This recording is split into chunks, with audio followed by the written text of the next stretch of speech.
Hello friends, नमस्कार। मैं doctor Neeta Yadav, MS gynae Ayurveda. तो पिछले वीडियो में अभी रिसेंट एक वीडियो पोस्ट किया था, उसमें मैंने सीमन एनालिसिस की बात की थी। What is the normal semen analysis. तो आज मैं बात करूंगी अदर कॉजेज के बारे में। एक्चुअली देखिए, बहुत सिंपल तरीके से समझिए, ऐसे क्या चीजें हैं, ऐसे क्या कारण हैं जो आपकी स्पर्म और सीमन दोनों की क्वालिटी क्वांटिटी खराब कर रहे हैं। तो पहला कारण है जेनेटिक कारण।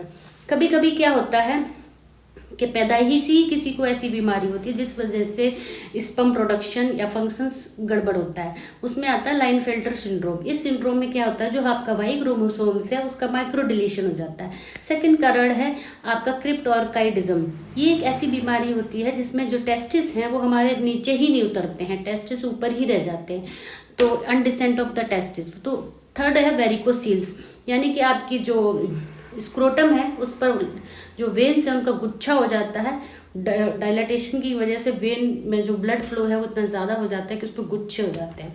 तो और उसके कारण कोई भी इन्फेक्शन हुआ, आपको मम्स, रूबेला या सेक्सुअली ट्रांसमिटेड इन्फेक्शन हुआ, टीबी का इन्फेक्शन हुआ, या उसके अलावा जो और अदर कॉजेज हैं, कोई रेडियोथेरेपी हुई हो, आपको कोई कीमोथेरेपी हुई हो, ठीक है, ये सब चीजें, या आपको हार्मोनल इम्बैलेंस हुआ हो, इनके कारण भी प्रोडक्शन प्रभावित होता है। सेकंड है किसी चीज का प्रोडक्शन हुआ, उसका फंक्शन।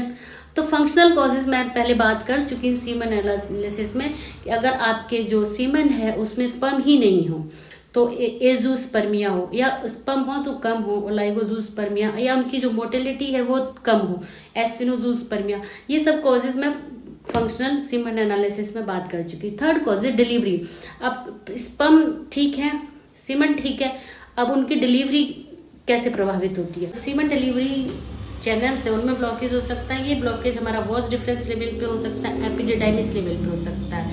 रेट्रोग्रेड इजैकुलेशन, यानी कि जो सीमन है वो इरेक्टाइल पेनस में न जाकर के ब्लैडर में चला जाता है। ईडी के पेशेंट तो नहीं है, यानी इरेक्टाइल डिस्फंक्शन तो नहीं है उस पेशेंट्स को, या प्रीमेच्योर इजैकुलेशन तो नहीं हो जाता। साथ में प्रोस्टेट और यूरिथ्रल प्रॉब्लम तो कोई नहीं। ये सभी रूल आउट कर लेनी बहुत ज़रूरी है। प्लस लाइफ स्टाइल देखनी बहुत ज़रूरी है कि व्यक्ति की लाइफ स्टाइल क्या है। अल्कोहल, स्मोकिंग और ड्रग एडिक्टेड तो नहीं है कोई पेशेंट। ड्रग में आपकी कैनाबिस यानी भांग, ओपियम, कोकेन और बहुत सारे एनाबॉलिक स्टेरॉइड, इनका नियमित सेवन तो नहीं करता है। साथ में कोई व्यक्ति धूप में निरंतर धूप में काम कर रहा है, किसी हीट के संपर्क में आता है, रेडिएशन के संपर्क में आता है, या किसी टॉक्सिसिटी का शिकार है, ये सब चीज़ें रूल आउट करनी बहुत ज़रूरी है। स्ट्रेस, एंजाइटी, डिप्रेशन, ये बहुत ज़्यादा स्पर्मेटोजेनेसिस को प्रभावित करते हैं, तो ये सब चीज़ें प्लीज़ रूल आउट कीजिएगा किसी भी मेल इन्फर्टिलिटी के केसेस में। साथ में जो आजकल की जो लाइफ स्टाइल है उसमें जो जितने भी टाइट आउटफिट्स हैं मेल्स के, कृपया करके वो अवॉइड करें। ये भी स्पर्मेटोजेनेसिस या स्पर्म्स को प्रभावित करते हैं। या किसी भी पेशेंट को लंबी बीमारी है, लंबी बीमारी में मेटाबॉलिक डिसऑर्डर हो सकता है, डायबिटीज़ का पेशेंट हो सकता है, थायराइड का हो सकता है, या हाइपरटेंशन का पेशेंट हो सकता है, या किसी को किडनी डिजीज, लिवर डिजीज, ये सब है। ये सब चीज़ें कुल मिलाकर के स्पर्म और स्पर्म की क्वालिटी क्वांटिटी दोनों को प्रभावित करती है। तो कृपया करके इन चीज़ों को रूल आउट करें। नेक्स्ट वीडियो में मैं बात करूंगी मेल इनफर्टिलिटी के ट्रीटमेंट की। तो तब तक मेरे साथ बने रहिए, अपना ख्याल रखिए। धन्यवाद।